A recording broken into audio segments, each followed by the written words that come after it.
অনেকেই আমাকে ব্যক্তিগতভাবে মেসেজ করেছেন, কল করেছেন, সবাইকে শুকরিয়া জানাই, জানতে চেয়েছেন যে শাইখ আপনি কবে আসবেন। আমি আপনাদেরকে এতটুকু নিশ্চিত করছি যে আমি শীঘ্রই বাংলাদেশে আসছি ইনশাআল্লাহ। প্রতিহিংসার রাজনীতি আমরা বাংলাদেশে আর দেখতে চাই না। আমরা হানাহানি মারামারি এটা দেখতে চাই না। আমরা জাতি, ধর্ম, বর্ণ নির্বিশেষে আমরা সবার প্রতি মানবিক হতে পারি, আমরা সেটা চাই। আমরা চাই মেরিটোক্রেসির ভিত্তিতে আমাদের দেশের যতটি চাকরি দেওয়া হবে, পদায়ন হবে, যারা সচিব হবেন, যারা বিসিএস ক্যাডার হবেন, যারা সরকারি আমলা হবেন, প্রতিটা চাকরি যেন মেধার ভিত্তিতে হবে। Meritocracy should be the national policy of Bangladesh, our new Bangladesh, our new independent Bangladesh. আমি দায়িত্বশীলদের কাছে অনুরোধ করছি, আমাদের ন্যাশনাল কয়েকটা পলিসি থাকা দরকার। সিঙ্গাপুরের 3-4টা জাতীয় পলিসির মধ্যে একটা হচ্ছে মেরিটোক্রেসি।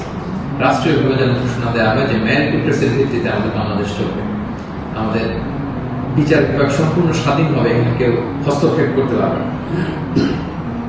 কোনো চাঁদাবাজি আমাদের বাংলাদেশে চলবে না, কোনো ঘুষ বাংলাদেশে চলবে না। একটা সমৃদ্ধির বাংলাদেশ আমরা যেটা স্বপ্ন দেখি, আমরা যে স্বাধীন বাংলাদেশের স্বপ্ন দেখি, আমরা যেন একসাথে সেটা করতে পারি। Together we rebuild hour nation again ইনশাআল্লাহ। সম্মানিত সুধী, আমি এই আহ্বান জানিয়ে শেষ করব, কেউ আইন শৃঙ্খলা অবনতি ঘটাবেন না, সংঘাতে জড়াবেন না, আইন নিজের হাতে তুলে নেবেন না। সংখ্যালঘু ভাইদের দিকে দৃষ্টি রাখুন, কারণ এইটাকে তারা টার্গেট করে একটা প্রতি বিপ্লব, দেশে একটা ক্যাওটিক সিচুয়েশন তৈরি করবে। এবং পুলিশ বাহিনী, সেনাবাহিনী, বিমান বাহিনী, র্যাব, আনসার, বিডিআর, প্রত্যেকটি বাহিনীকে আমি বলবো যে আপনাদের কাছে অনেক বড় দায়িত্ব। দেশের শান্তি, শৃঙ্খলা, সিকিউরিটি, নিরাপত্তা নিশ্চিত করে এগুলো আপনাদের দায়িত্ব। আসুন আমরা সবাই হাতে হাত রেখে, কাঁধে কাঁধ মিলে আমাদের নতুন বাংলাদেশ গড়ে তুলব। এই সামনের 1-2 দিন খুবই ক্রুশাল। আপনারা কেউই অস্থির, অধৈর্য হয়ে রাগে বসে বিভিন্ন থানা জ্বালিয়ে দেওয়া হচ্ছে, আমি শুনছি। সাধারণ পুলিশদের উপর আক্রমণ করা হচ্ছে। প্রিয় ভাইয়েরা, পুলিশরা খুব অল্প বেতনের চাকরি করে, তারা আমাদেরকে নিরাপত্তা দেয়। তো তারা উপরের অর্ডারে এতদিন এগুলো করেছে, তাই বলে আপনি পুলিশের উপরে আক্রমণ করতে পারেন না। আপনার দলের বিরোধী বলে আপনি তাদেরকে আক্রমণ করতে পারেন না। সুযোগ পেয়ে আপনি এই অন্যায়ভাবে এটার ব্যবহার আপনি করতে পারেন না।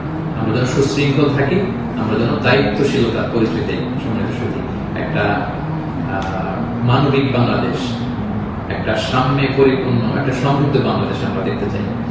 অনেকেই আমাকে ব্যক্তিগতভাবে মেসেজ করেছেন, কল করেছেন, সবাইকে শুকরিয়া জানাই, জানতে চেয়েছেন যে শাইখ আপনি কবে আসবেন। আমি আপনাদেরকে এতটুকু নিশ্চিত করছি যে আমি শীঘ্রই বাংলাদেশে আসছি ইনশাআল্লাহ।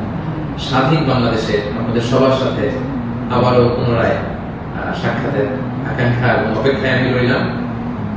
সাম্য, মানবিক মর্যাদা এবং সামাজিক সুবিচার প্রতিষ্ঠিত করে আমরা যেন একটা সমৃদ্ধ বাংলাদেশ সবাই গড়ে তুলতে পারি, সেই প্রত্যাশায় আজকে এই সমৃদ্ধ লাইভ সেশন এখানে শেষ করছি। হাদা মা ইনদি ওয়াল ইলমু ইনদাল্লাহি আলাইহি তাওয়াক্কালতু ওয়া ইলাইহি উনীব।